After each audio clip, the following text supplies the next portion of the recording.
Kita ketemu dengan head coach Stefano Kubura sesudah dia juara. Kita nanyakan, kita tanyakan juga kepada istrinya juga, mau nggak ke Bali? Ini pertama kali saya selama menjadi head coach berkali-kali. Setiap kali saya nggak mau pemain yang kita keluarkan, saya diblok sama pemain itu. Makanya waktu itu pas lagi di Persib dia ngomong, saya mundurkan diri, gini. Wah kita langsung kaget juga kan, press release kita membuat tuh. Masuk juga gila itu dia.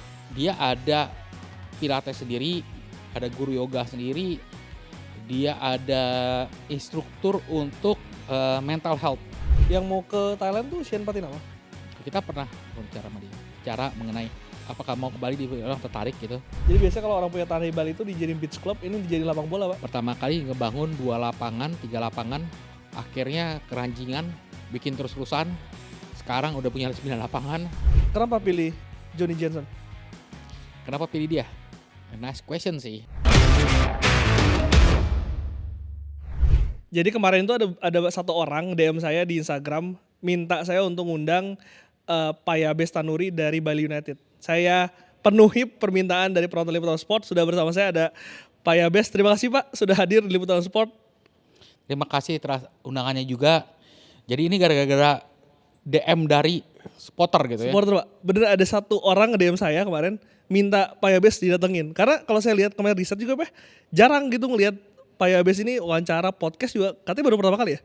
Pertama kali nih podcast. Biasanya itu cuman di panggung, dipanggil rame-rame, interview on spot gitu ya. Yang doorstop Doorstop wartawan gitu ya. ya. Tapi santai lah Pak ini. Ini ngobrol-ngobrol santai. Lebih seru sih musinya ya. Harusnya lebih seru. Nah ceritanya kita banyak dinantikan karena Bali ini menarik Pak. Sebuah klub yang menarik dan saya respect banget. Tapi sebelum saya mau ke sana, saya mau tanya dulu soal Pak Yabes. Pak Yabes ini kan dengan Pak Peter tentunya, ini kan dua pengusaha Indonesia Pak. Pengen tahu dulu Pak, awal pertama kali bisa mutusin bisnis di sepak bola. Apa yang bikin menarik Pak dari sepak bola Indonesia? Pertama kali yang bikin menarik itu, satu, kita di Indonesia itu masih industri muda. Sepak bolanya sendiri sudah dari lama lah, sejak dari 1928 udah ada klub, 1930 udah ada klub macam-macam gitu. Klub udah lebih sebelum kemerdekaan Indonesia udah ada klub. Tetapi bentuknya industri, dengan adanya industri itu baru ada 2009-2011. Karena itu kita masuk karena kita melihat dengan jumlah orang yang suka bola itu sangat banyak sekali. Memang di sepak bola atau industri ini merupakan boleh dibilang industri entertainment. Bukan merupakan hal yang wajib dibeli untuk di spending uang lah. Kalau misalnya makanan wajib, pakaian wajib gitu kan ya. Katanya 5 dasar dulu kan, kalau pas lagi sekolah gitu kan. Kalau sport itu untuk lihat pada orang suka. Untuk spending kalau ada uang lebih baru bisa. Tetapi demand-nya tinggi sebenarnya. Jadi kita melihat itu, kita percaya dengan Indonesia juga pasti maju terus gitu. Sehingga nanti pada eventually mereka spendingnya semakin tinggi. Jadi market itu yang menjadi dorongan Pak Yabes bisnis di sepak bola? Salah satunya adalah market, satunya lagi adalah Tapi suka sepak bola nggak Pak? yang suka sepak bola itu ibu saya justru. Oh ya? Ibu saya itu pas lagi muda SMA gitu, dia suka kabur dari sekolah buat nonton bola katanya. Apa klubnya Pak? Wah saya juga nggak nanya tuh klubnya mana. Tapi di Jakarta mungkin sahabat itu Persija juga kali ya. Iya mungkin ya. Persija atau mungkin Timnas zaman dulu ya. Tapi suka nonton bola. Saya tanya juga klub apa juga udah lupa katanya klub apa. Ibu saya udah mau 84 tahun ini kan. Ditanya juga berarti urusannya hampir 70 tahun lalu kan. Jadi ya tanya, oh suka bola ya? Iya suka bola banget. Jadi sampai sekarang juga ada yang nonton bola terus. Nonton bola terutama Bali United loh. Bukan klub lain ya Pak? Oh jangan dong, klub lain boleh, pas lagi lawan kita aja. Tapi kalau Pak Yabes sendiri waktu itu Bali ini kan dari Persisam waktu itu ya, ambil license-nya. Ya. Itu ceritanya gimana Pak? Akhirnya bisa ngambil Persisam akuisisi? Jadi kebetulan waktu itu Persisam ada 2 klub di Samarinda yang punya 2 klub. Sehingga Sedangkan populasi di sana kurang terlalu besar kan. Dengan adanya satu klub yang lagi naik daun, supporternya menurun satu sisi. Sehingga dibutuhkan daripada berjuang tanpa penentuan seperti itu katanya, lebih baik supaya klubnya tetap ada, walaupun pindah gitu. Dan kita akhirnya oke, kita mikir-mikir deh, kita mau kemana ya gitu. Kita udah plottingin tuh satu-satu dari Jawa, wah penuh banget Jawa, sampai kota-kota kecil aja udah punya klub bola itu ya. Kalau Jawa Barat udah hampir sentuh, Jakarta juga jangan sentuh ya kan. Kenapa jangan sentuh, Pak? Iya, fansnya udah terikat dari zaman dulu ya Persija gitu. Susah gitu. Kalau Tangerang Persita, Persikota, 2 klub udah. Jawa Barat Persib. Jawa Tengah justru banyak kota-kotanya, kota-kota kecil. Ada Semarang, Solo, Jogja ya sekarang. bahkan Jogja di luar, kabupaten Jogja, Sleman ya kan, kabupatennya justru ya kan. Tapi kita lihat di Bali itu baru ada waktu itu Liga 2, pernah ada Liga 1 juga, Dewata ya, Gelora Dewata waktu itu. Tapi sudah pindah 10 tahun, udah lama lah pindahnya. Nah dari sana kita masuk ke sana, kita lihat oke lah kita coba, dan namanya nama Bali ya, begitu dikasih opsi pindahnya ke Bali kan manajemen juga suka. Kalau misalnya contoh di sini, podcastnya kita pindahin ke Bali ya, oh setuju. Gas Pak. Langsung gas kan. Jadi memang Bali itu menjual ya Pak ya. Tapi kalau kita ngobrol soal supporternya Pak, ini kan tim baru. Artinya kan perlu pengenalan, nggak bisa ujuk-ujuk diterima gitu Pak. Ada kendala nggak sih Pak waktu itu membangun basis supporter di Bali yang kita tahu jarang ada di Liga 1 gitu? Perlu atau enggak, kita sebenarnya dari sana mereka punya klub lumayan banyak, Presiden, habis itu Gelora Dewata. Tetapi kita melihat juga, jadi basis supporternya sudah ada. Kita waktu itu datang, kita ada pengenalan, tim kita seperti apa, kita ketemu dengan para supporter, demand-nya seperti apa, permintaannya seperti apa yang kita bisa lakukan. Waktu itu dibilang jangan sampai pindah gitu. Kita usahakan, kita bilang ya kita kalau udah di sini kita mau di sini terus. Terus di sana kita melihat kita berkembang lah, dari 2015 kita masuk sampai 2019. Jumlah fansnya setiap tahun itu bertambah. Sayangnya ketika itu kita kena COVID kan, 2020, 2021 tanpa supporter yang boleh masuk nonton. Dan ekonomi di Bali juga terpukul sangat berat lah, karena di sana merupakan tempat turis destination, dan di mana penerbangan aja kosong tuh. Udah kayak private jet kita naiknya. Oh iya? Iya, satu pesawat bisa cuma berempat gitu kan. Private jet loh. Karena memang pendapat utamanya dari pariwisata ya Pak? Pariwisata. Sehingga ketika dibilang untuk regenerasi supporter gitu, setiap tahun ada yang masuk, ada yang keluar, setiap tahun masuk, kita usahakan yang masuk lebih banyak daripada yang keluar. 2020-2021 lebih banyak keluar dong daripada yang masuk ke lapangan. Sehingga kita butuh menamakan regenerasi baru dan pengenalan baru lagi. Kita lakukan lagi namanya itu keliling-keliling, kita pergi sekolah-sekolah lagi sejak 2022 ini 2023. Caranya memang gitu Pak, memang keliling, mengenalkan pemain, ada meet and greet, itu yang memang dilakukan untuk bisa membangun basis itu kuat menjadi Bali United? Sebenarnya kita boleh bilangnya ke komunitas, baik ke komunitas ke arah sekolah, komunitas kepada Banjar, kalau di sana Banjar kan, kayak RT lah di sana ya, di sini RT, di sana Banjar. Itu yang kita lakukan supaya kita mau kasih tahu bahwa Bali United itu merupakan kesatuan dengan Bali loh, bukan terpisah.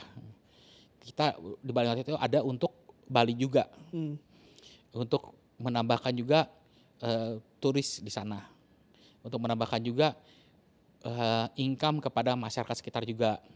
Kita juga mengenalkan bukan hanya datang ke sana, tapi kehidupan sehat seperti apa, olahraga yang benar seperti apa. Dan kalau ke Banjar juga kita ada dukungan, kita pasti bawa sponsor juga gitu. Eh, Gimana caranya kita supaya lebih bersih di daerahnya gitu. Seperti itu, komunitas sih. Komunitas ya. Bisa digambar nggak sih Pak hubungan Pak Yabes, mungkin Pak Peter dan klub dengan fans Bali ini seperti apa? Kita setahun ada 2 kali pertemuan dengan para supporter. Tentunya nggak semuanya, tetapi kita ada kelompok supporter yang kita undang dan semuanya boleh berhak hadir. Dan biasanya sekitar ada 40 sampai 120 orang pernah datang untuk melakukan pertemuan, kayak tanya jawab, kita apa yang mereka inginkan, apa yang kita bisa diperbaiki, kita kumpulkan semuanya, itu kita utarakan secara langsung. Tapi kita juga ada orang yang ditugaskan oleh kami untuk menjadi contact person untuk supporter-supporter yang ada mau mengutarakan pendapat atau melakukan proyek tertentu untuk komunitasnya. Oh ada kontak person ya Pak? Ada dong, mesti ada. Itu untuk community relation namanya. Pernah dibully nggak Pak? Pernah dibully atau enggak? Secara klubnya pernah pasti. Tapi apakah ini bisa membantu untuk tidak ngebully atau memenangkan banner ataupun flare atau apa, nggak bisa mengurangi tapi tidak menghilangkan. Tapi setidaknya kita memberitahukan bahwa kita di sana itu bukan untuk sepak bola saja, tapi untuk kemajuan bersama. Serangan terparah apa yang serangan tanda kutip ya Pak ya? Terparah apa yang pernah Bapak rasakan dapatkan dari supporter? Supporter sendiri. Harus jujur Pak ini Pak. Supporter sendiri sih aman-aman aja ya menurut Oh saya. aman, masih normal tuh. Menurut saya sih normal karena saya jarang baca komen sebabnya. Kenapa itu Pak? Saya suka sosial media, tapi kebanyakan cuma nontonnya itu cuplikan-cuplikan lucu-lucu doang tuh keluarnya. Tapi begitu baca komennya saya nggak pernah. Bahkan komen dari istri sendiri aja saya pernah nggak baca gitu kan, di DM-in sama istri gitu. Tuh kamu udah baca belum? Saya udah kirimin. Belum. Baru buka DM kayak seminggu sekali, 2 minggu sekali gitu. Jadi kadang-kadang dimarahin juga sama istri. Udah dikirimin kenapa nggak baca kan? Istri aja nggak dibaca apalagi supporter. Iya sebabnya gini. Kalau kita ada jalur resminya kan, kita ada di website kita sendiri juga ada. Kita punya email official lah seperti apa. Habis itu kita juga ada community relationship namanya. Di community relationship itu juga akan ditampung semuanya dan diberikan kepada kami. Apakah akan disaring atau enggak? Boleh dibilang nggak disaring semuanya. Semua itu cuma di copy paste ke tempat kita lah. Gitu. Itu akan kita baca. Kenapa DM itu jarang saya baca? Terus terang kalau saya buka sekarang nih DM cuma ada 6 kali. Jarang ada yang gitu juga ya DM saya gitu. Karena mungkin tadi sudah difasilitasi oleh klub kali ya Pak ya? Wah mungkin kali ya. Jadi jarang banget ada DM ke saya. Palingan yang DM itu cuma istri gitu, iya marah-marah gitu kan. Jadi curhat di sini. Iya. Pak Yabes, cuman aku pengen tahu nih sebelum kita ke pembentukan tim, belajar bisnis sepak bola pertama kali itu bukan di Bali tapi di Persib. Benar. Oh itu benar. Ya. Ketika itu tahun 2010 kali ya. Benar itu. Berarti itu ketika Pak Glenn dan konsorsium itu 2011. masuk? Iya, barengan itu semua. Habis itu setelah melihat-lihat kayak menarik juga kan gitu. Menarik juga. Tapi kalau di sana banyak sekali ada beberapa shareholder dan juga untuk membuat satu yang baru lebih gampang daripada mengelola yang sudah jadi kan. Kayak renov bangunan untuk berubah bangunannya agak susah gitu. Kalau ngebangun dari baru lebih gampang. Ternyata gampang-gampang susah kan gitu. Ternyata gampang susah? Iya, gampangnya ya bisa ngebangun. Mau seperti apa seperti bisa kita lakuin. Tapi susahnya ya kita mesti build supporter baru gitu. Sedangkan kalau di Persib kan supporter udah wah boleh bilang nomor 1 lah di Indonesia saat ini. Kenapa itu emang terbukti dari jumlah fansnya nomor 1 terbanyak. Gitu. Dan kalau di Bali kita mesti berjuang untuk hal itu. Gitu. Ya, jadi tadi pembentukan supporter tadi gimana mendatangi sekolah dan juga lingkungan itu yang dilakukan oleh Bali ya Pak ya. Tapi saya pengen tahu gimana pertama kali membentuk tim Pak. ketika memutuskan untuk akuisisi Persisam, pindah ke Bali, akhirnya kan bentuk tim tuh 2015 ya Pak ya. Waktu itu Coach Indra kalau nggak salah pelatih pertamanya. Benar. 2014 kita Desember kita bentuk, 2015 kita sekalian juga 2014 itu kita appoint Coach Indra jadi head coach. Kita bentuk tim baru. Kita dari klub Persisam kita kan ada list pemainnya. Kita pilih beberapa orang yang kita itu sisanya kita cari lagi sehingga terbentuklah satu tim baru. Ketika itu banyak sekali usia muda juga karena Coach Indra kan suka dengan usia muda ya. Dan saat itu tuh setelah melatih U19 ya Pak ya, zaman-zaman Coach Indra kan? Iya benar. Itu yang menjadi alasan Pak atau ada alasan lain penunjukan Coach Indra waktu itu? Pengalaman Coach Indra di sepak bola cukup tinggi di Indonesia. Habis itu untuk mengetahui jumlah siapa aja yang bagus, siapa yang ini, boleh dibilang Coach Indra mempunyai talenta mengenai scouting yang sangat tinggi. Dan kita sebagai klub baru kita butuhkan scouting juga. Sehingga saat itu kita tunjuk Coach Indra. Coach Indra juga mau untuk memulai bersama gitu. Tantangannya apa Pak? Klub baru mengenalkan ke pemain, terutama pemain asing waktu itu, ada tantangan tersendiri nggak? Menjual Bali atau mudah-mudah saja Pak? Tantangannya ya, kalau secara teknis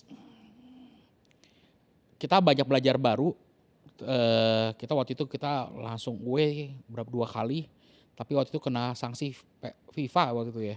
Oh ya, di ban itu ya Pak 2015 ya? 2015. Jadi kita udah anak baru mau bertanding, baru kena sanksi juga gitu kan. Modal udah keluar ya Pak? Iya, mabuk juga tuh saat itu tuh. Akhirnya kita bentuk waktu itu namanya Bali Island Cup kalau nggak salah. Kita bikin deh, kan itu kan cuma internal game gitu, kita undang, semua juga pada mau. Oke deh kita ada pada ngapa-ngapain nih, kita tunggu aja sampai kapan sanksinya gitu. Ya kita bikin. Habis Bali Island Cup, habis itu ada Piala Presiden ya. Jadi itu pertama kali debutnya Bali United tuh di Bali Island Cup itu?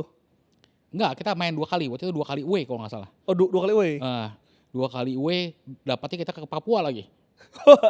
Gimana tuh Pak ceritanya pertama kali udah ngebentuk tim, baru mulai di band gitu ke Papua, itu cerita pertandingan pertama gimana? Pak Yabes waktu itu mendampingi?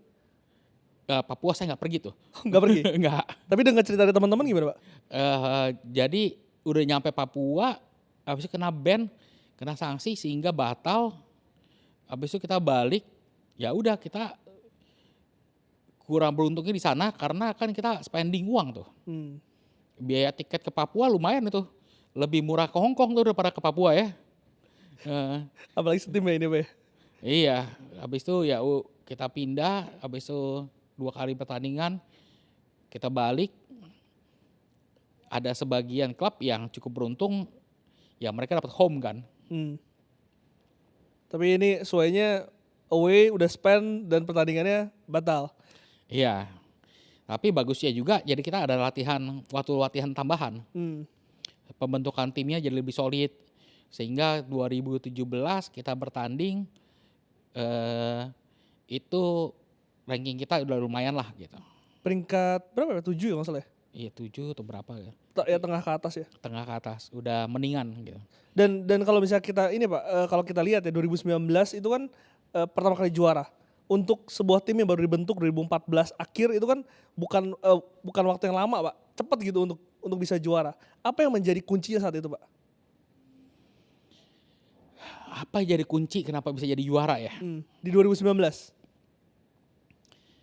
Kebetulan waktu itu 2018 Persija kan juara ya. Kita ketemu dengan head coach Stefano Kugura. Sesudah dia juara, kita nanyakan juga kepada istrinya juga, mau nggak ke Bali gitu. Kebetulan coach Teko bilang, oh mau ke Bali gitu. Ya habis itu istrinya juga, iya kita daripada di Jakarta kita ke Bali juga deh gitu. Sehingga ya pindah ke Bali. Kepemimpinan coach Teko merupakan salah satu yang menurut saya sangat baik sehingga bisa merubah cara permainan kami saat itu. Dan saat itu kan tadi Bapak bilang Coach Teko itu baru membawa Jakarta juara. Benar. Membajak Coach Teko dari Jakarta menuju Bali susah atau enggak, Pak? Terima kasih kepada Bali. Pulau Bali namanya. Itu yang menjadi daya tarik ya, Pak? Iya. Eh, terus terang Pulau Bali itu salah satu keindahan yang sangat baik gitu ya. Terutama dari dapetin pemain juga lebih mudah, bukan lebih mudah lah. Pemain lebih suka pindah ke Bali. Terutama yang punya keluarga atau yang suka pesta juga, suka juga ke Bali gitu ya.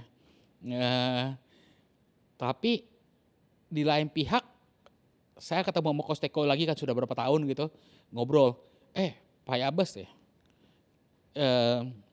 ini pertama kali saya selama jadi head coach berkali-kali, setiap kali saya nggak mau pemain yang kita keluarkan, saya diblok ke pemain itu di WhatsApp katanya. Saya langsung di reject, saya nggak bisa hubungin dia lagi. Kenapa kayak gitu ya? Satu-satunya nih, ya mungkin keluarganya coach marah sama coach yang keluarin kan, berarti nggak mau pilih lagi. Sedangkan keluarga masih mau di Bali gitu. Jadi harus pindah dari Bali karena gak dipilih Coach Teko? Iya kan emang kita kan setiap akhir musim, mungkin 2 bulan 3 bulan sebelumnya, kita udah ada ancar-ancaran siapa yang kita mau keluarkan, siapa yang enggak. Gitu. Kalau di bola itu emang agak kejam kan. Kejamnya, oke kita hari ini juara, besok kita keluarin pemainnya. Itu kejam menurut saya kan, baru seneng gitu. Padahal kita udah tahu siapa yang kita mesti keluarkan itu dari 2 minggu 3 minggu sebelumnya. Ya. Selain dari Coach Teko di 2019 itu, Pak, kalau kita lihat kan ini komposisi pemainnya juga tentu sangat lebih baik dibandingkan 2015. Bahkan itu salah satu skuad termewah yang pernah saya lihat di Liga 1. Ada Spaso, ada Lili Pali. Depannya itu sangat luar biasa, ada Place waktu itu. Di belakangnya juga sangat bagus lah, Pak. Tengahnya ada Nori ya kalau waktu itu. Itu gelandang salah satu yang saya suka juga tuh, Pak. Itu memang Coach Teko yang membentuk atau seperti apa proses dari pembentukan tim itu? Tim juara itu? Pembentukannya itu pertama kali kita tentunya ada beberapa pilihan yang coach mau. Misalnya oke posisi ini kita mau ada asing, yang ini kita mau ada ini. Kita ada pertemuan. Dari itu kita kumpulkan beberapa list pemain yang available dan kita bisa dapatkan di Indonesia. Maupun dari luar dengan budget yang kita ada. Setelah itu kita masukkan ke dalam budgetnya. Per posisi ada berapa nama lah gitu. Kita kasih Coach Teko nih. Coach mau yang mana? Terserah coach mau pilih mana. Tapi jangan nggak bisa satu posisi maunya ya bagus-bagus semua. Yang ini kita bisa dapat, yang ini nggak bisa dapat, yang ini bisa dapat, yang ini nggak bisa dapat. Ya contohnya ya saya juga mau pemain timnas semua sekarang ini kan. Sebagai orang ini starting 11 saya 6 asing. Sisanya 11-nya lagi masih ada sisa pemain timnas Indonesia. Saya juga mau. Kemungkinan juara nggak? Kemungkinan besar. Tapi kan nggak mungkin masuk budget tuh. Jadi kita mesti ada plus minusnya. Jadi kita setiap kali ngobrol, kalau coach kalau ambil yang ini, kita nggak bisa dapat yang ini loh. Jadi kita waktu itu ada beberapa pemilihan dan cukup lama. Dan kebetulan skuad yang kita dapatkan saat itu ya lumayan bagus ya saat itu ya. Dan kebetulan klop aja mereka mainnya. Teamworknya kebetulan lagi jalan. Dan sulit dikalahkan, Pak. Sulit dikalahkan. Saat itu ya. Dan kalau saya tanya Pak, 2019 itu, apa memori yang Bapak ingat dari musim itu? Yang paling Bapak ingat sampai sekarang? 2019. Mungkin ketika memori juara, dipastikan juara, apa yang dirasakan Pak Yabes dan apa ceritanya, Pak? Waktu itu juaranya itu penentuan kalau nggak salah kita di Semen Padang ya. Kita di Semen Padang kita udah dipastikan juara ya. Karena game sebelumnya atau game saat itu yang sama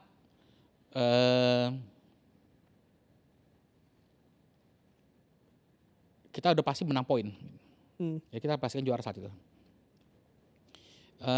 Saya ingat kita mau merayakan di sana, tapi kita akhirnya merayakannya jangan sampai full banget ke di Semen Padang. Karena Semen Padang itu saat itu ada kemungkinan relegasi justru.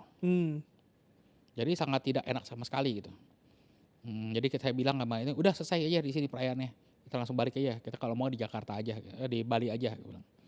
Jangan kita merayakan di sini. Gitu. Itu saya ingat salah satunya. Satunya lagi adalah ketika kita muter-muter Bali. Saya ngeliat ya cukup senang juga, banyak bendera di sana. Dari ujung ke ujung isinya bendera Bali United maupun Tridatu.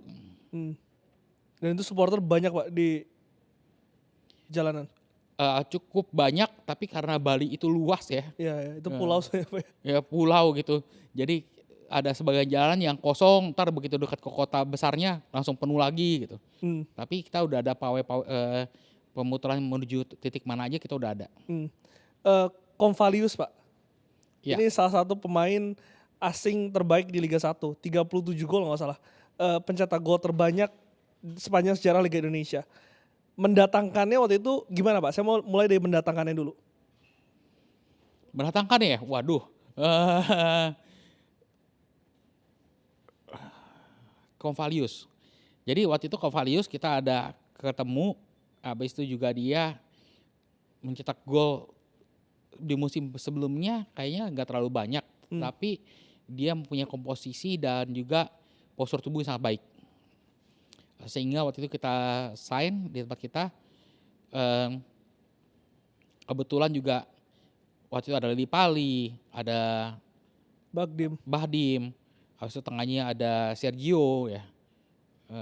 Sehingga suplai bola ke arah dia itu sangat baik sekali. Sebabnya untuk jadi seorang striker bukan hanya butuhnya bisa sendirian, tapi butuh ada suplai bola juga. Kalau nggak ada suplai bola, mas sendirian susah gitu. Jadi sistemnya memang kuat ya Pak ya, di belakangnya itu sangat mendukung dia. Itu yang membuat 37 gol itu. Menurut saya ya, karena tanpa ada yang pendukung yang sangat baik, apakah dia mencetak gitu banyak? Menurut saya tidak. Apakah dia punya kemampuan yang tinggi? Iya, saya bilang. Tapi secara harga termasuk yang mahal nggak Pak? Saat itu belum. Karena yang musim sebelumnya itu nggak terlalu baik dari Pak Yabes bilang. Nggak terlalu banyak golnya, saya. Tapi punya komposisi yang bagus. Singkat ya Pak di Bali. Apa yang terjadi Pak?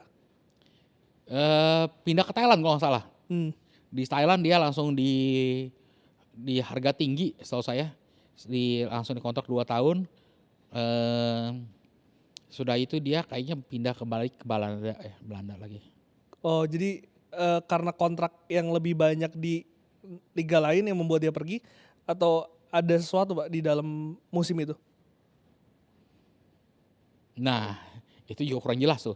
Pernah ada yang mau berantem kan itu ya. Nah itu juga saya mau tanya Pak, karena sempet kan sekali itu sama Vano ya, yang dipisahin Irfan Bahdim di Makassar. Ya itu apa sih Pak yang terjadi karena apa sih?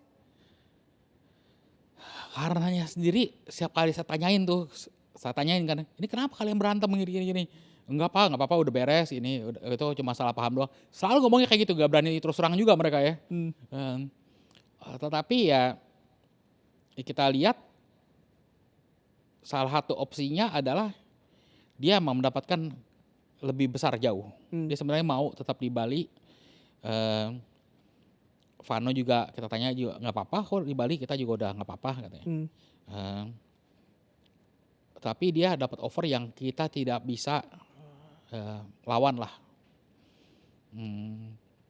Karena di Thailand beberapa tahun lalu budget di sana sangat besar ya. Thailand. Kalau sekarang di Thailand itu hanya beberapa klub yang punya budget yang besar. Jadi memang ya wajar sih Pak ya, 37 gol pasti banyak klub yang berminat. Benar, pasti. Tapi sayang waktu itu kontraknya cuma setahun berarti ya Pak ya? Atau cuma setahun? Cuma setahun ya, makanya dia bisa free agent untuk pergi. Iya. Pak, kalau soal Vano dan juga Bahdim, ini 2 pemain naturalisasi yang waktu itu kan masih jarang, tapi yang paling bagusnya tuh 2 pemain ini Pak. Sangat berkontribusi untuk kesuksesan dari Bali United. Sangat, pasti. Kalau mengenai kontribusi pasti dong. Mereka pemain yang boleh dibilang sering menjadi starting 11, memberikan kontribusi assist maupun gol. Mereka juga bisa membantu usia muda kami untuk lebih semangat. Karena mereka latihannya sangat keras kok mereka berdua. Hmm. Untuk ketika latihan mereka keras. Sekeras apa Pak? Apa yang membedakan dengan pemain lain? Gini, pas lagi zaman COVID nih, kita cerita balik ke COVID nih. Saya Pali waktu itu kena COVID. Yang lain udah sembuh-sembuh. Ya.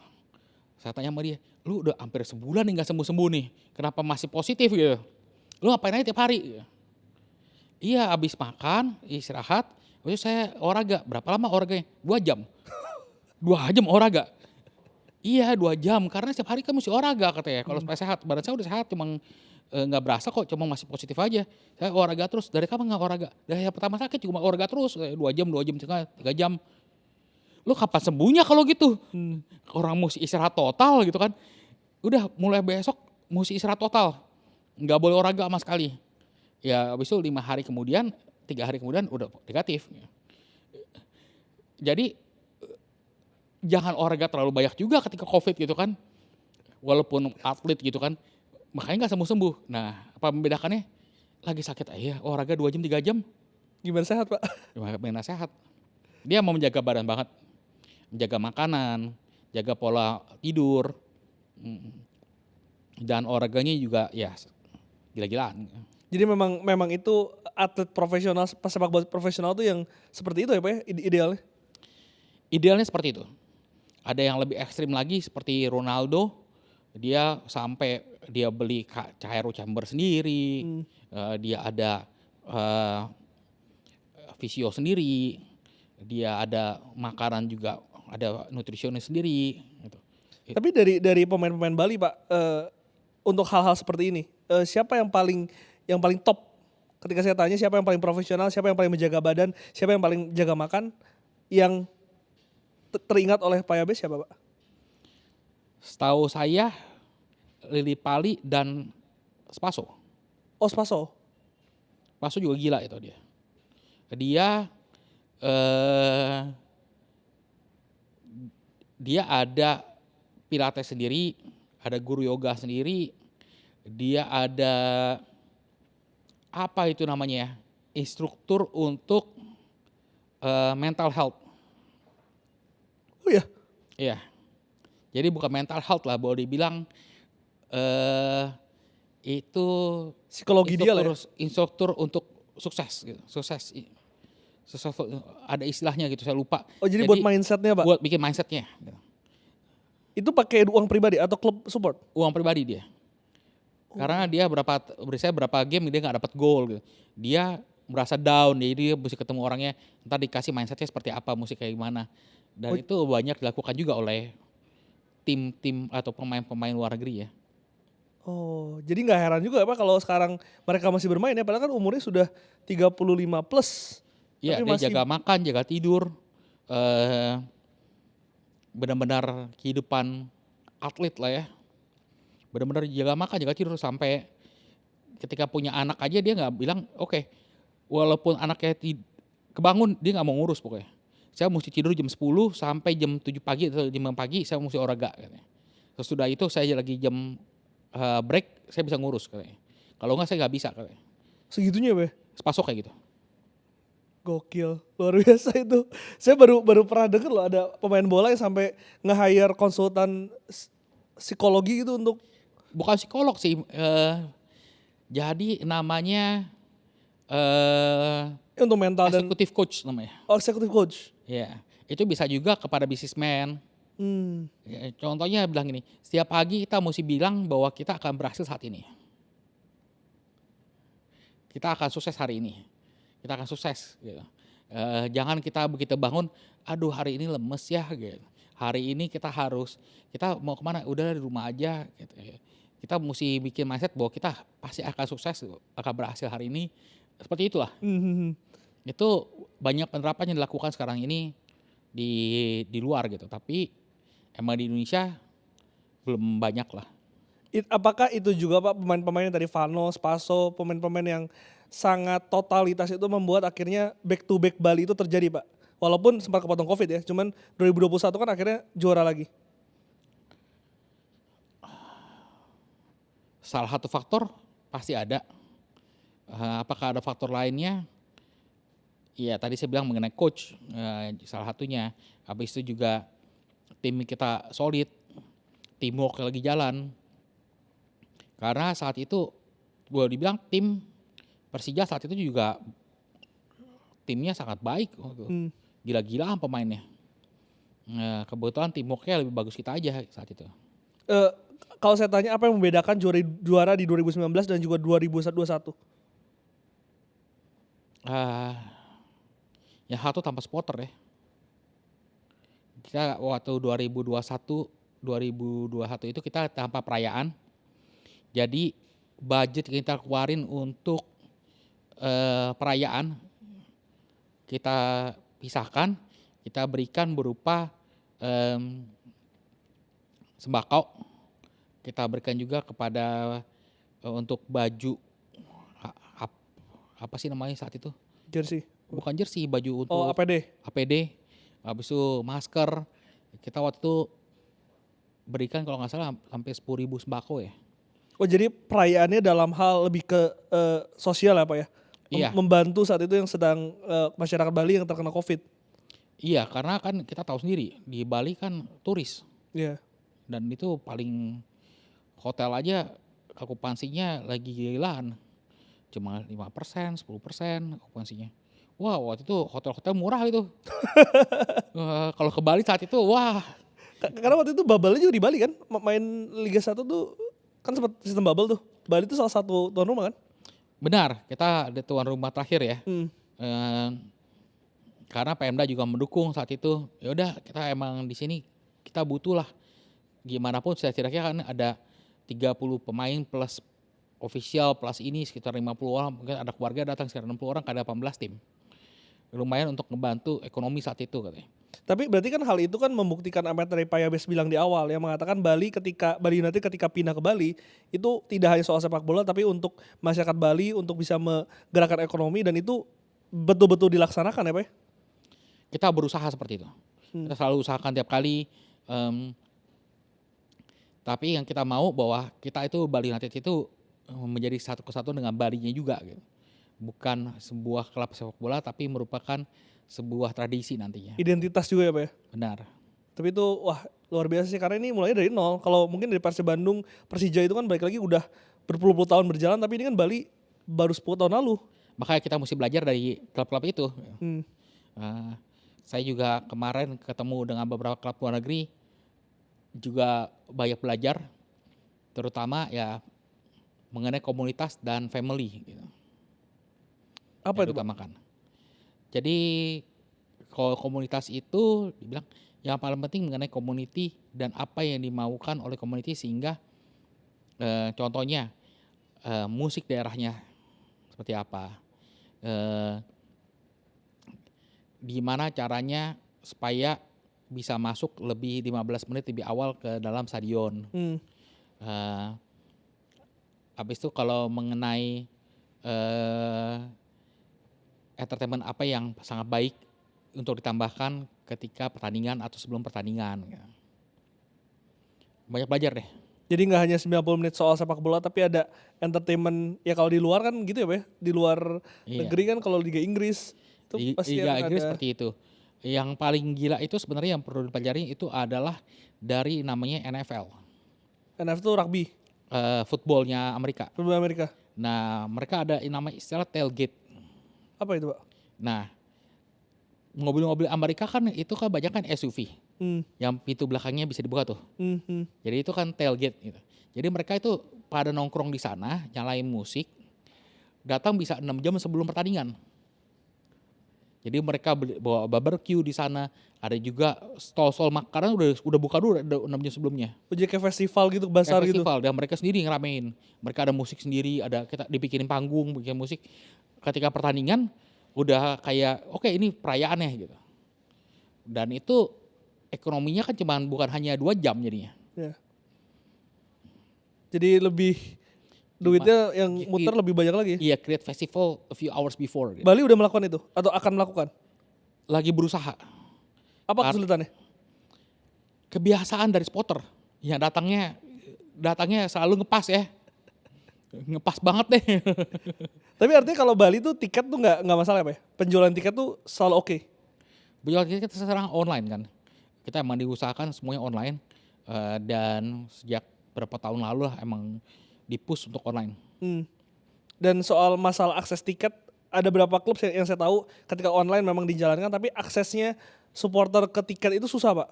Itu dihadapi Bali nggak? Dihadapi Bali juga sama semuanya. Terutama di daerah Bali itu banyak daerah yang katanya sinyalnya kurang, terutama daerah pegunungan, daerah pesisirnya agak jauh. Gitu. Makanya kita sekarang ini kalau mau datang pun kita ada counternya juga di H-5 untuk datang ke stadion juga bisa beli sendiri langsung. Kita sekarang juga ada buka toko merchandise bukan hanya di airport, kita ada di Canggu, Uluwatu. Uluwatu akan buka, ada Canggu, Uluwatu dan satu lagi kita ada 3 baru lah gitu. Dan di sana kita juga bisa beli tiket juga di sana. Oke, jadi semi online ya, bisa masih untuk mengakomodir teman-teman yang memang tidak punya akses ke internet itu ya, Pak? Iya, jadi bisa dikasih tahu. Terutama kalau asing mau beli agak susah, jadi mereka harus beli di sana. Di bantuannya untuk gimana cara inputnya, gimana cara bikin transfernya, sehingga kan di sana kan kita punya debit, tinggal ada mesinnya kan, EDC-nya. Pak Yabes, kalau kita lihat musim lalu ya, saya cukup kaget sih, dan juga saya ingat banget di awal musim itu kan Bali sangat banyak melepas pemain, Pak. Apakah tujuannya memang regenerasi dilakukan, Pak, atau ada hal yang lain? Musim lalu atau musim sekarang nih? Musim sekarang Musim juga banyak sekarang nih. ternyata banyak kan? Banyak kita Banyak. lebih banyak sekarang. Oh ya, tapi Iya. musim lalu tuh termasuk banyak. Maksudnya kan karena saya tahu Bali tuh biasa pemainnya tuh kan nggak pernah dirombak secara signifikan gitu, Pak. Tapi musim lalu tuh lumayan terlihat banyak pemain baru.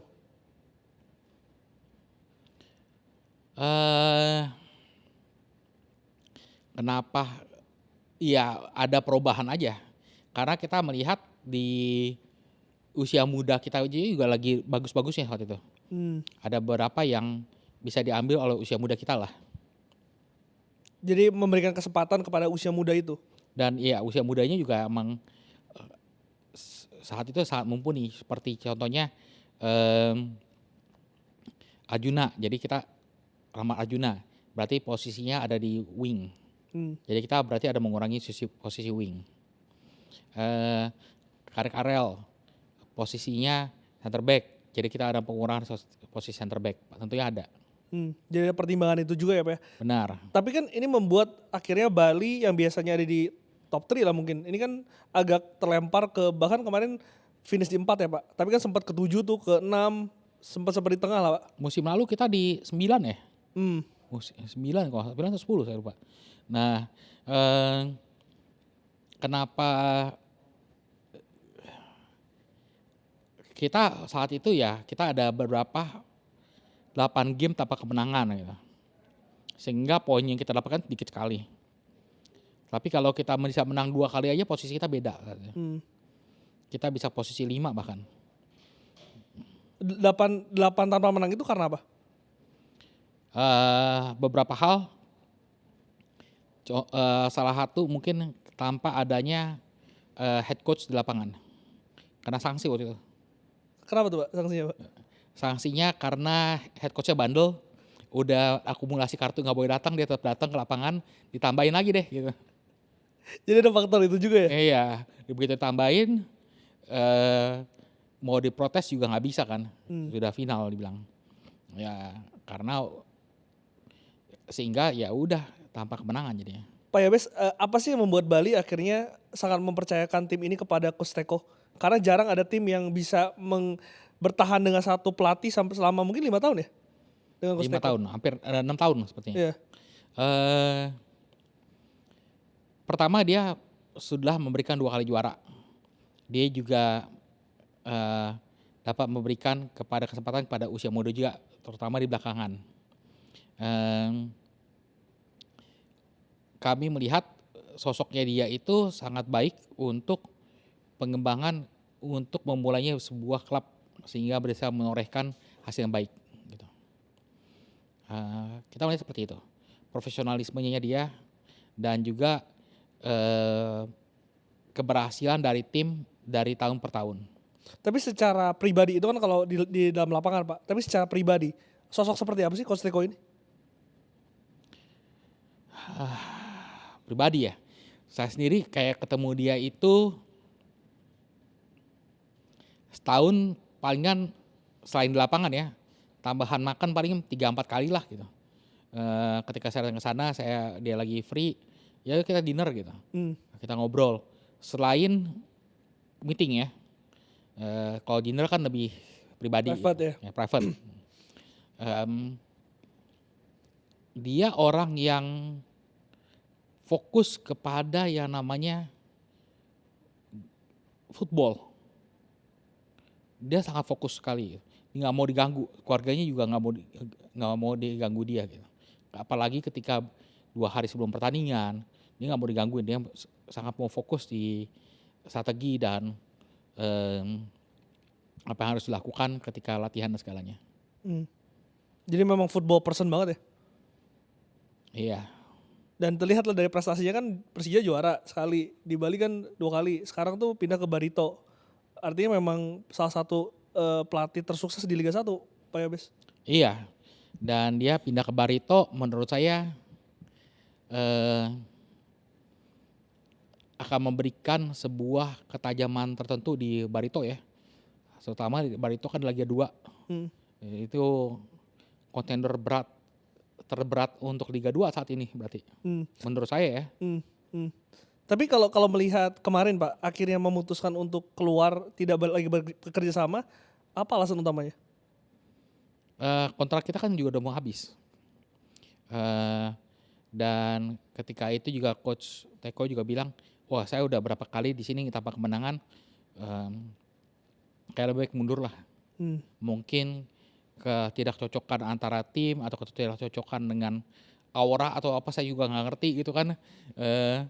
Tapi ya dia sendiri yang berminat untuk mengundurkan diri. Maka waktu itu pas lagi di Persib dia ngomong, bilang saya mundurkan diri gini. Wah kita langsung kaget juga kan gitu. Wah press release kita membuat tuh. Oh jadi waktu yang pengumuman setelah kalah dari Persib itu nggak ada komunikasi dengan manajemen Pak? Kita ada komunikasi bilang ini kayaknya saya pengen mengundurkan diri deh di akhir musim ini gitu. Tapi saya belum tahu mau ngomongin kapan, nanti aja lah ya gitu. Oh ya udah kita tungguin aja coach ya gitu. Kalau coach mengundurkan diri, tapi coach mengundurkan diri akhir musim akhir musim aja. Karena kayak posisi tim kurang baik gitu. Oke, baik coach gitu. Udah ngomong sampai situ doang gitu. Tapi pengumumannya mau kapan gitu, mendadak aja dia di respon gitu. After game langsung ngomong, oh gini. Saya langsung di WhatsApp-in sama manajer tim sama media officer. Pak ini kita rilisnya kapan nih? Ini gimana nih? karena klub harus ngerespon ya. Iya. Cuman kalau merespon mencari penggantinya dari Teko itu sebetulnya sudah dilakukan sejak kapan Pak? Ketika udah ketemu sama Coach Teko, habis itu beberapa minggu sebelumnya dia bilang dia pengen mengundurkan diri, ya udah kita mesti cari lah. Itu ada diskusi sama Coach Teko nggak? Maksudnya Coach Teko merekomendasikan nama nggak? Atau itu memang pure dari Pak Yabes dan teman-teman? Dari teman-teman semua. Dari teman-teman semua? Dari ya. Kenapa pilih Johnny Jensen? Kenapa pilih dia? Nice question sih. Kita yang dikirimkan ke tempat kita itu banyak banget sih untuk namanya pelatih ya. Tapi kita melihat kecocokan dari seorang pelatih Belanda di Indonesia dan keberhasilan pelatih Belanda di Indonesia cukup baik. Dan Coach Jonny Hansen ini merupakan head coach langsung dari Eredivisie. Dia fresh gitu. Posisi timnya juga kemarin dia di ranking 8 atau 9 gitu. Zwolle ya? Zwolle. Dan Eredivisie mungkin liga nomor 7 di dunia gitu. Ya top 10 lah ya. Top 10 lah. Di Indonesia nggak tahu top berapa lah gitu. Di Asia aja kita masih berusaha gitu kan untuk naikin ya. Kita melihat wah dia juga mau untuk mencoba karir barunya di Asia. Kita melihat kecocokan harganya juga, sehingga kita bilang oke, kita ngobrol, negosiasi dan segala. Cukup lama kita negosiasi waktu itu, sebulan lebih. Klausul apa yang paling sulit? Klausul apa yang paling sulit?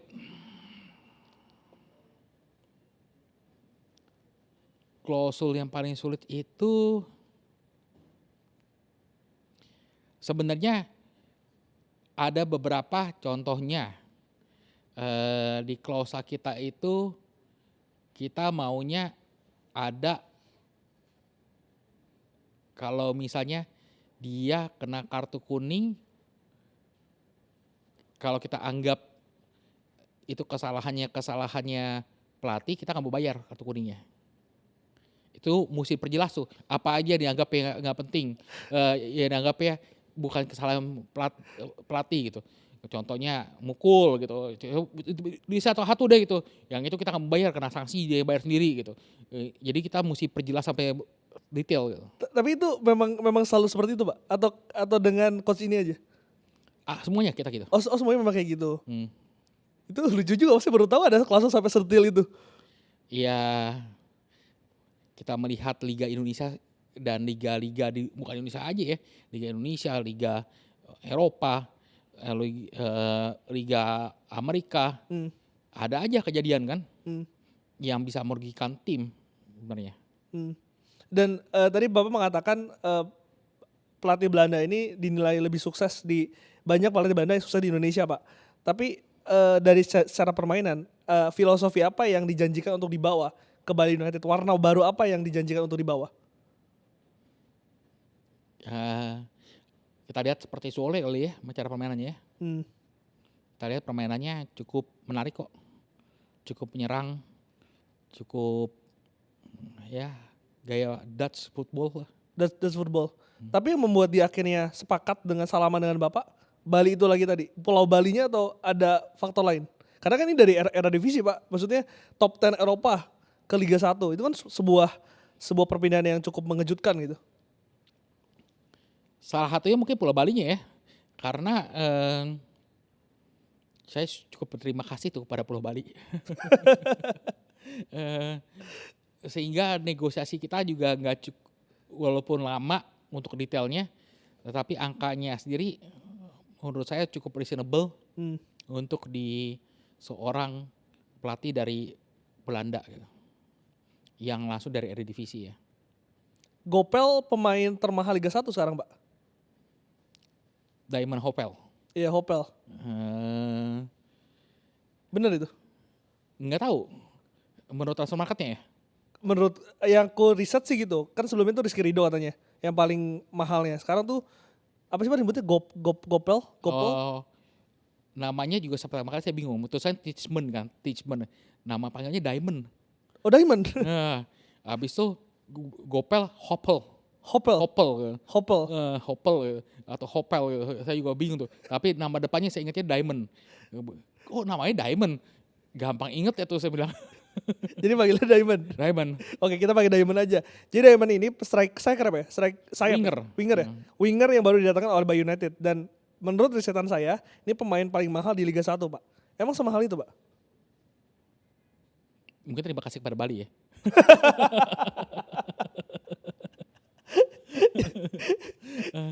Jadi bener. Menurut saya sih enggak kali mustinya ya. Tetapi terima kasih pada Bali, dan dia ya emang kemarin ketika negosiasi juga dibilang dia banyak diminati oleh Bundesliga 2 sama juga Belgia 1. Liga 1 Belgia gitu.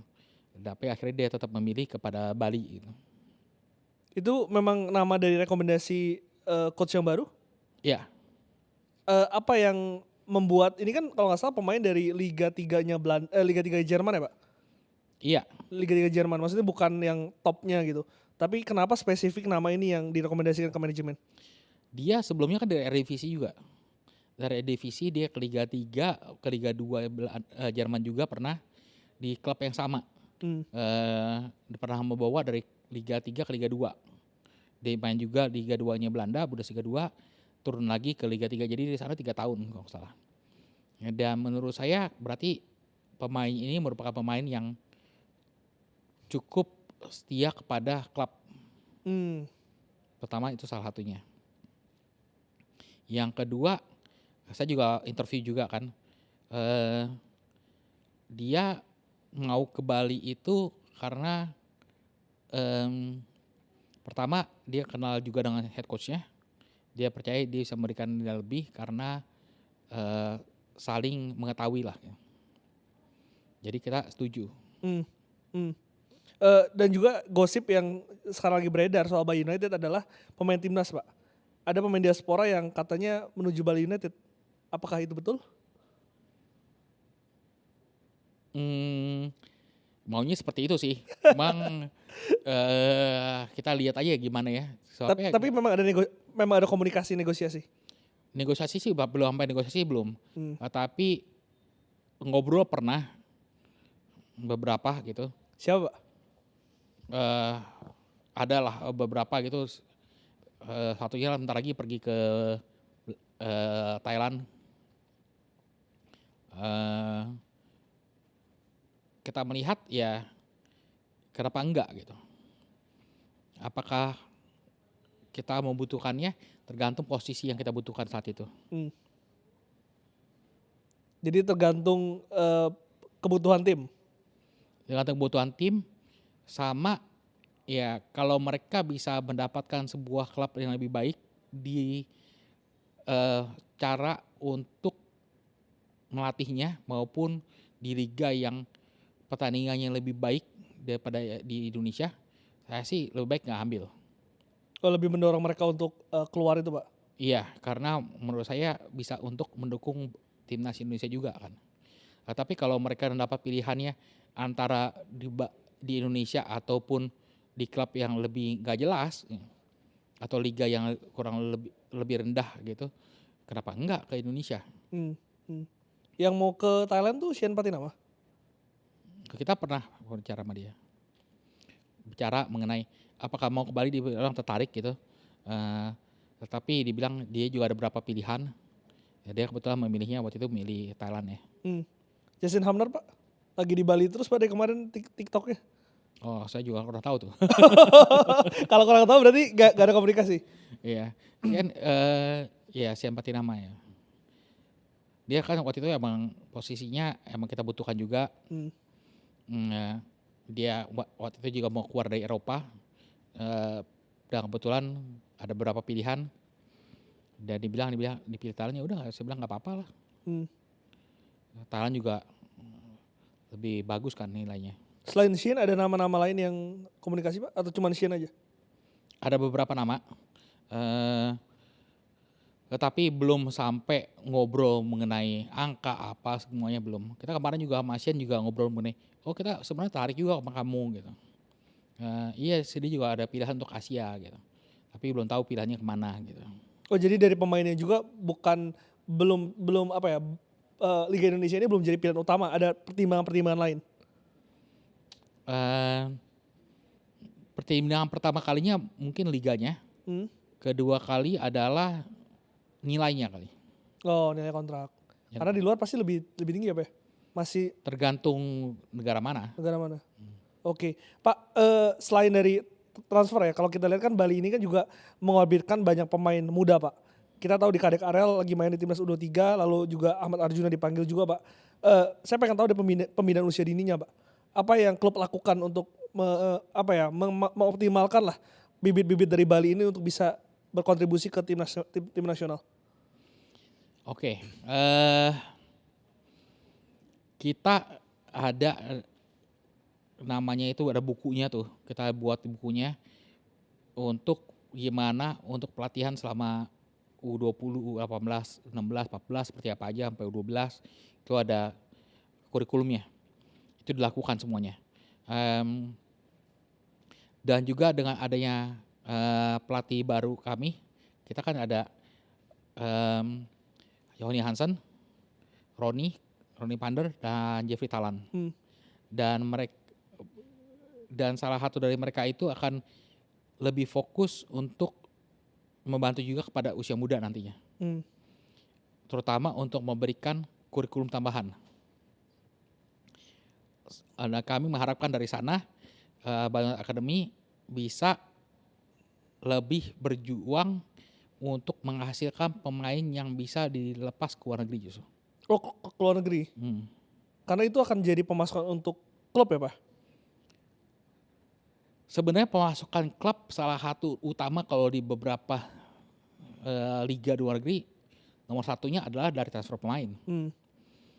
Kecuali ya Premier League lah ya, mereka yang beli pemain.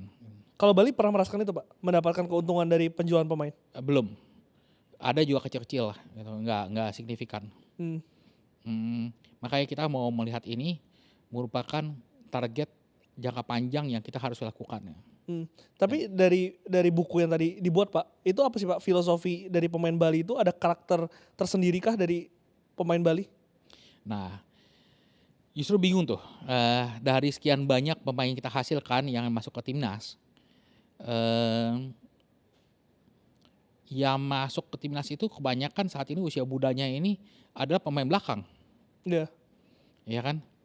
Saya juga bingung kenapa, padahal pelatih utamanya di coach Pasek, Made Pasek, coach Dede, itu semua pemainnya itu semuanya pemain pas lagi mudanya mereka pemain penyerang semua. Ada winger, ada nomor 10, ada pokoknya pemain penyerang semua tuh pelatih akademi saya.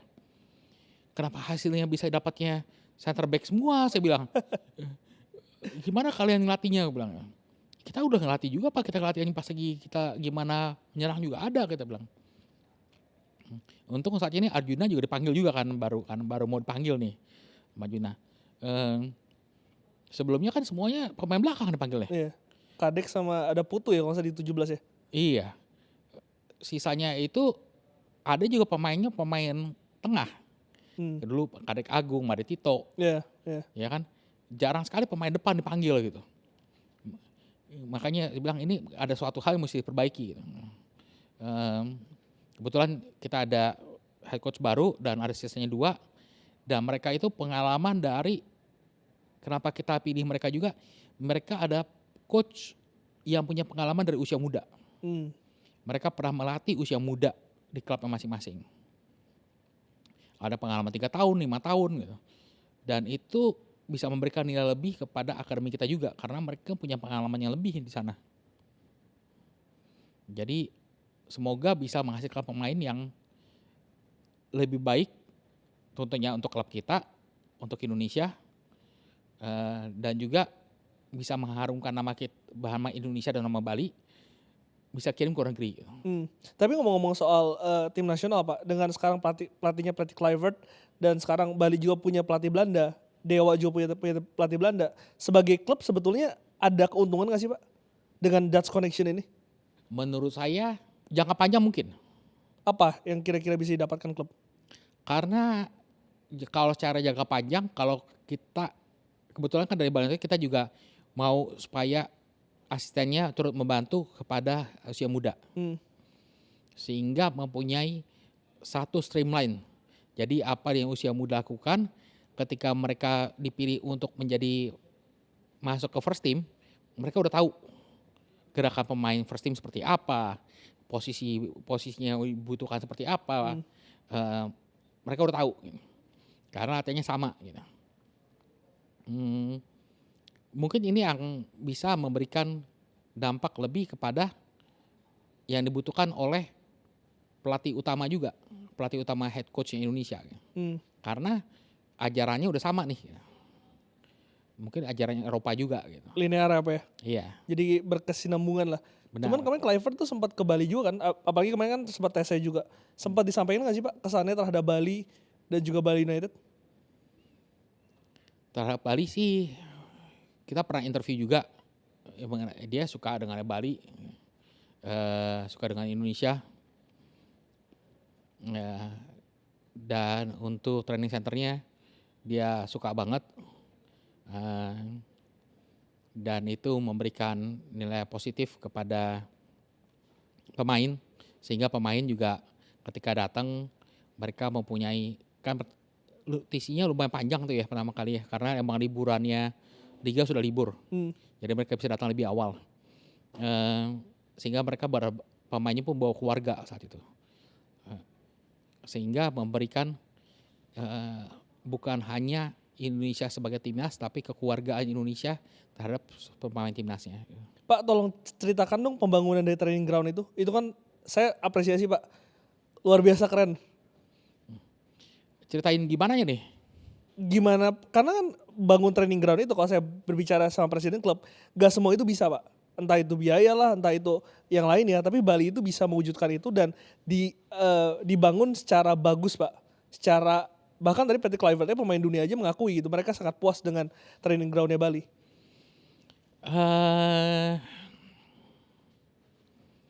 Itu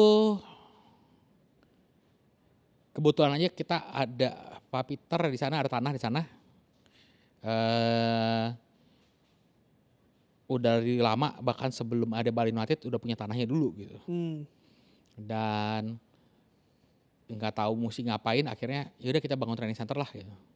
Karena posisinya kan masih agak jauh daripada pusat keramaian ya. Dan di sana dibangun, pertama kali ngebangun 2 lapangan, 3 lapangan, akhirnya keranjingan, bikin terus-terusan. Sekarang udah punya 9 lapangan. 9 lapangan? Iya. Karena kita mau untuk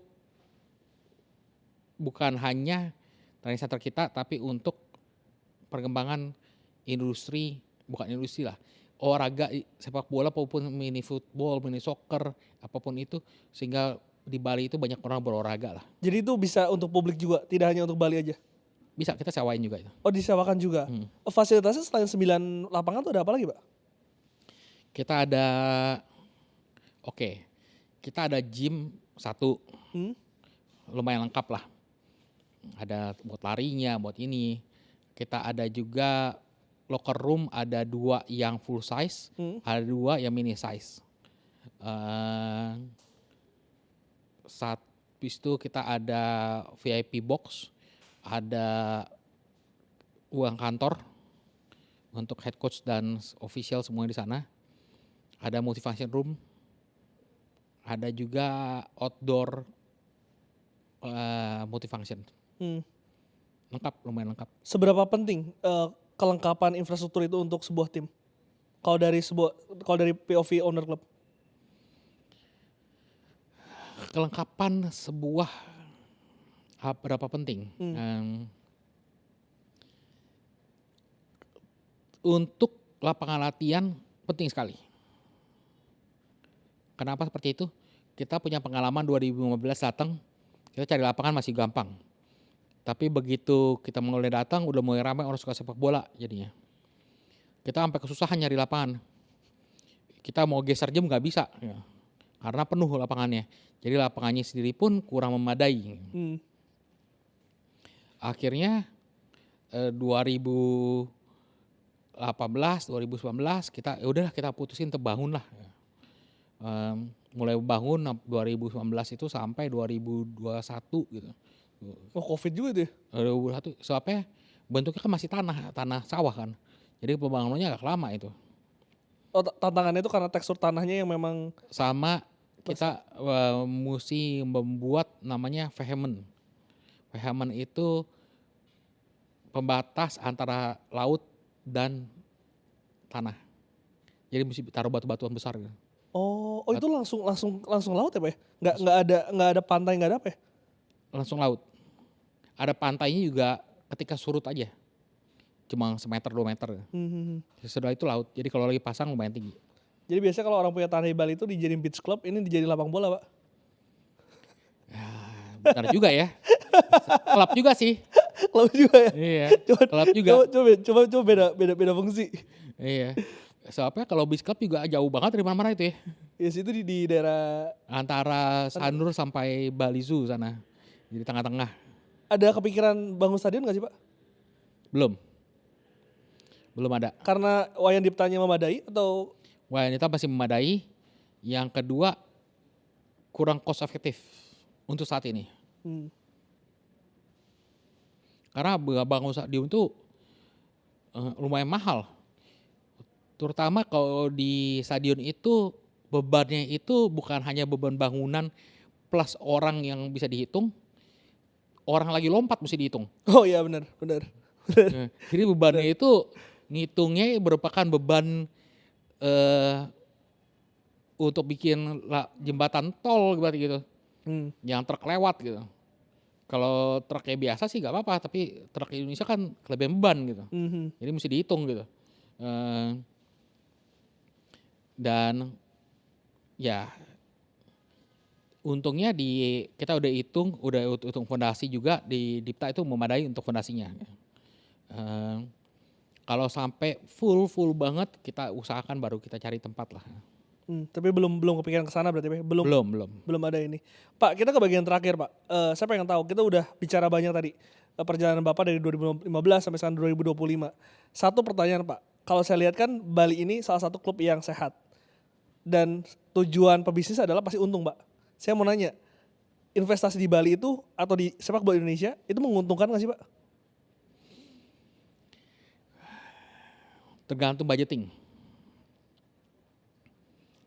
Jadi sepak bola itu ada yang namanya keinginan, ada juga ikuti budget.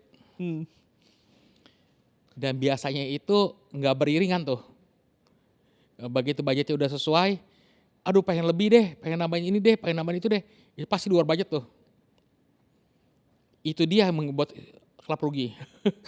Keinginan hawa nafsunya ya Pak ya? Iya, ya namanya juga apa ya, egoisme kali ya. Ego, bukan egoisme tapi ego gitu, ego yang pengen satu hal yang beda gitu. Pengen satu hal yang sebetulnya secara budget ini tidak mendukung. Jadi itu yang memang selalu dijaga oleh Bali, budgeting itu. Iya, mesti ada, budgeting itu mesti ada.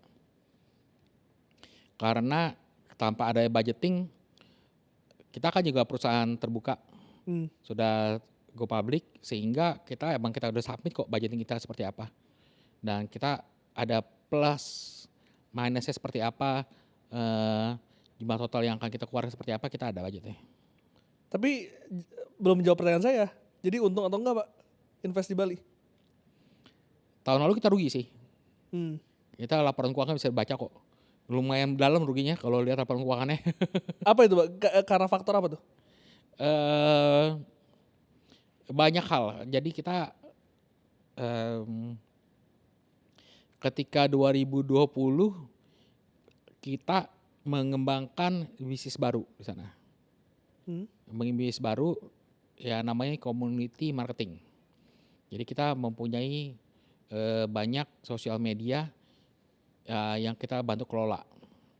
Nah, IP-nya kita miliki, kita beli. Sehingga jumlah orang bertambah sekian banyak.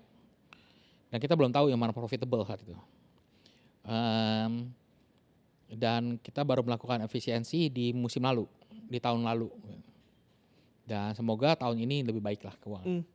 Tapi kalau tadi Bapak mengatakan pemain sangat mudah datang karena nama Balinya, kalau sponsor Pak, mudah nggak menjual Bali United? Susah, gampang, susah gitu. Jadi mau ngomongnya gimana nih, gampang, susah, gampang. Kalau mengenai brand awareness dengan bantuan nama Pulau Bali pasti lebih cepat, namanya Bali gitu. Tapi kalau mengenai jumlah orangnya, kita top 5, bukan the first gitu. Karena topnya itu masih ada Persib, masih ada Persebaya, secara jumlah supporter. Jadi plus minus. Tapi apakah yang kita bisa berikan adalah rata-rata di staf kami adalah orang yang kerjanya itu sebelumnya adalah di brand, bukan di sepak bola. Sehingga mereka tahu apa yang brand mau. Apa yang market mau? Iya, apa yang sales mau. Dari salesnya produk terima apa maunya. Karena mereka dulunya kerja di brand, kerja di consumer product gitu. kerja di pabrik ban, mereka tahu semua. Jadi emang mereka dulunya di brand, bukannya di marketing, ya, marketing company. Ya. Tapi pemasukan paling besar itu dari apa sih Pak? Sponsor, tiket atau Kalau dari sports sendiri ya sponsor. sponsor masih paling Ya, besar? Dan apa yang memutuskan Bali akhirnya menjadi klub sepak bola pertama yang IPO Pak? oke. Transparansi. Kenapa penting? Karena sering ditanyain. Nah, saya tanyain, ini duitnya kemana aja sih? Buat apa aja sih? Ini nggak bener nih gini. Ya itu baca aja laporan keuangan tuh. Udah diperiksa banyak orang lagi. Diperiksa angkutan publik juga yang bagus kan. Gitu. Habis itu mesti diperiksa OJK juga. Mesti sapit OJK, dia mesti sapit juga ke bursa. Jadi semuanya itu juga periksa kita punya laporan keuangan. Gitu. Jadi kita di bidang transparansi kita transparan lah. Habis itu transparansi mengenai pemilik sahamnya siapa aja bisa lihat kok, tuh lihat aja ada laporan keuangan gitu. Jelas semuanya jadinya. Selain menyampingkan dugaan-dugaan yang tuduhan-tuduhan tadi Pak, untuk klub sendiri ada keuntungan nggak sih? Karena kan kalau nggak salah ini Persib juga mau IPO. Mungkin kenapa klub-klub bola lain harus melantai di bursa? Pertama saat transparansi kita sebenarnya tujuannya waktu itu pertama kali yang ini. Kita mau banyak supporter kami itu mempunyai saham kita juga. Sehingga punya kepemilikan bersama namanya. Contoh nih, kalau punya minjem motor sama patungan motor buat dipakai bareng-bareng, pasti dijaga yang patungan bareng gitu. Yeah. Kita maunya seperti itu. Sehingga bisa jaga klubnya barengan gitu. Bisa memberikan jangan ngerusak dong, jangan ini, atau memberikan dukungannya yang positif gitu. Ataupun bisa memberikan input kepada kami dan juga bisa lihat laporan keuangan secara jelas gitu. Jadi memberikan efek positif kepada sananya. Bersama-sama lah ya Pak ya. Kebersamaan penting. Oke. Pak, ini untuk supporter, 3 pertanyaan terakhir Pak. Tadi 1 sekarang 3 loh. Nambah mulu.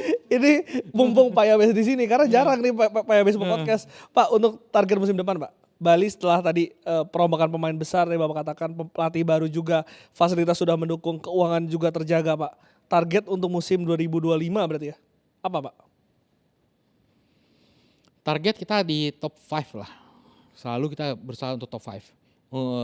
Untuk jadi juara kita tentu mau. Siapa yang nggak mau? Tapi kita akan berusaha untuk di top 5. Kita mau untuk kalau bisa di top 2 untuk kita bisa menuju ke Asia lagi. Kenapa nggak juara aja Pak? Apakah karena saingannya yang lain lebih kuat? Atau Kita mau juara. Siapa yang nggak mau juara?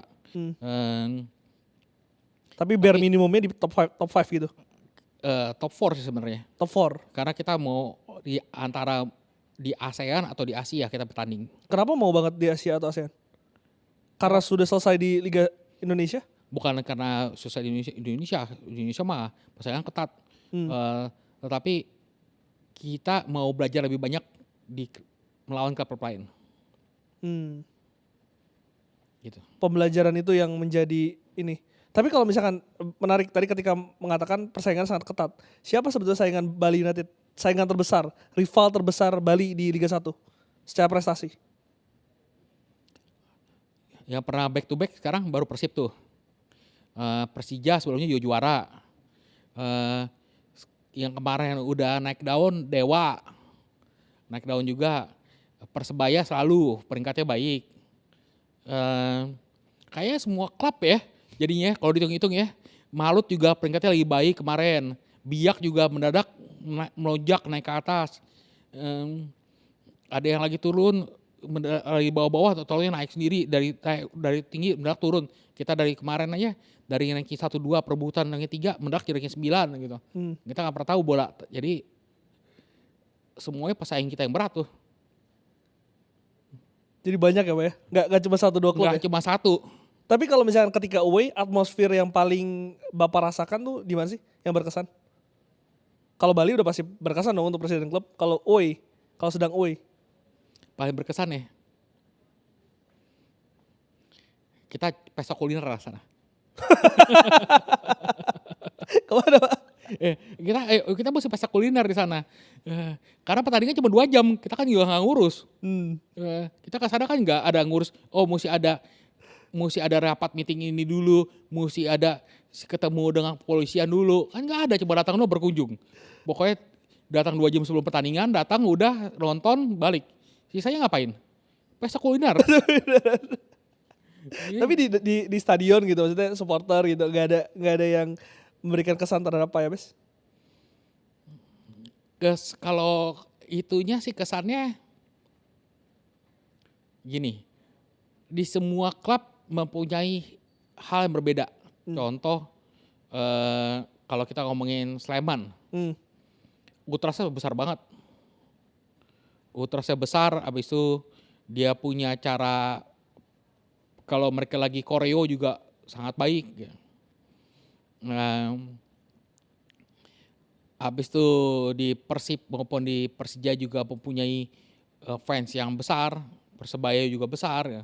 Sehingga suara yang dihasilkan oleh mereka ketika mereka teriak itu jauh lebih besar pada di pertandingan di Bali. Ya. Jadi 3 kelompok supporter itu ya mungkin. Ya karena mereka jumlah fansnya lebih banyak dan ketika saya datang saat itu full.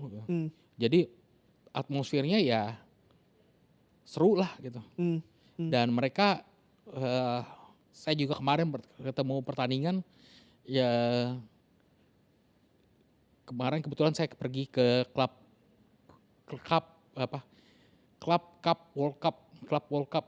Oh di Amerika? Di Amerika. Oh Bapak itu baru pulang dari Amerika? Iya 4 hari lalu. Nonton di sana, atmosfernya juga beda. Di sana 60.000 orang, 70.000 orang, 78.000 yang datang. Tapi nggak nyanyi terus nonstop kan? Karena ya bukan di negaranya dia. Coba kalau pertandingannya di River Plate, pertandingannya di stadionnya River Plate, ya full lah nyanyi nonstop gitu. Tapi ya kita melihat kalau di Indonesia ada sebagian yang nyanyi nonstop gitu. Sehingga itu kesannya juga beda gitu. Ada pesan mungkin untuk supporter Bali Pak? Kesan untuk supporter Bali? Pesan dan juga kesan untuk supporter Pesanan kesan ya. Ditunggu kedatangannya ke stadion. Pertama, kita melihat kan kemarin udah permintaan. Permintaannya untuk adanya sebuah, apa tuh kemarin mintanya? Pertandingan menarik. Saya juga nggak tahu pertandingan akan menarik atau enggak. Makanya datang ke stadion, nonton barengan sama saya, supaya kita tahu menarik atau enggaknya. Jadi diharapkan Wayadipta kembali full ya Pak ya? Iya, kami harapkan seperti itu. Karena supporter ke-12 penting loh. Seberapa penting? Pemain ke-12 itu penting, ya, penting banget. Gini, ketika waktu pas lagi zaman COVID kita ada pertandingan di Bali, walaupun kita bilang mainnya di Bali, nggak ada bedanya sama away, nggak ada penonton. Ya bedanya satu, mereka balik ke rumah masing-masing aja. Ya. Kalau nggak sih nggak ada bedanya gitu, karena ya sepi. Makanya ketika hukuman dari Komdis tanpa penonton itu klub itu ruginya bukan hanya penghasilan, kemungkinan besar kalahnya ada. Karena mereka feelingnya kayak lagi away. Jadi pemain ke-12 tuh betul ke-12 dan juga pemain ke-12 ini yang menghidupkan pertandingan itu ya Pak ya? Iya benar. Oke, Pak Yabes terima kasih banyak. Ini kayaknya episode terlama saya Pak. Tapi seru banget cerita dengar dari Pak Yabes. Semoga sukses untuk Pak Yabes dan juga Bali Pak. Makasih. Terima kasih banyak. Teman-teman kalau misalkan ada lagi presiden klub atau siapa yang mau diundang, bisa tulis di kolom komentar. Nanti saya coba approach untuk bisa datang ke Liputan Sport. Saya Glenn Joshua, salam CTV.